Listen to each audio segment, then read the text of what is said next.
What was your beginner setup whenever you first started recording? Like, obviously you did it for a long time, you know? Yeah. It's been a transition. Like, I've never not had a camera, so it's just kind of been a slow transition. But I personally have always shot on Canon cameras, Canon DSLRs. I had like a Panasonic like camcorder at one point when I was first getting started. But as soon as I found DSLR cameras, I fell in love with them. The image quality was fantastic. So I had like a Canon Rebel, like just the cheap. You could literally get one for like $200 now, like a Canon Rebel T3i. I shot a documentary on Bryce. That was like how I kind of learned to use a DSLR. And just like I shoot on something called a glide cam, and I'm actually like one of like 5 or 6 dudes in the world that are recognized as a glide cam master from the company Glide Cam that makes them. But it's a camera stabilizer.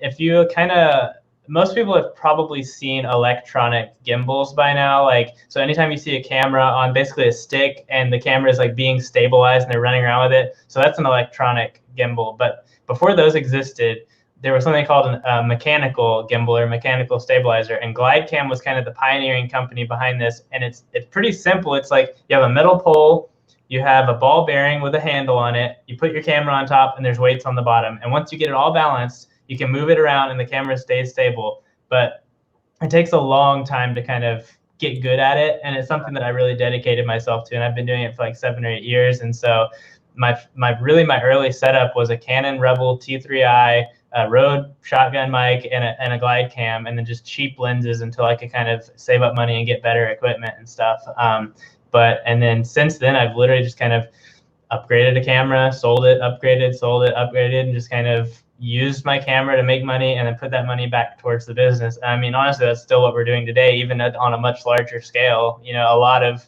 the money we made this year went back into just buying equipment and kind of upgrading and keeping it going. Thanks so much for watching the video. If you enjoyed it, give it a like for me, and also leave me something down in the comments section. If you'd like to be notified from my future videos, make sure to hit that subscribe button as well as the bell icon so you don't miss anything. If you'd like to watch this podcast in its entirety, there will be a link in the comment section and the description to the full version of the podcast.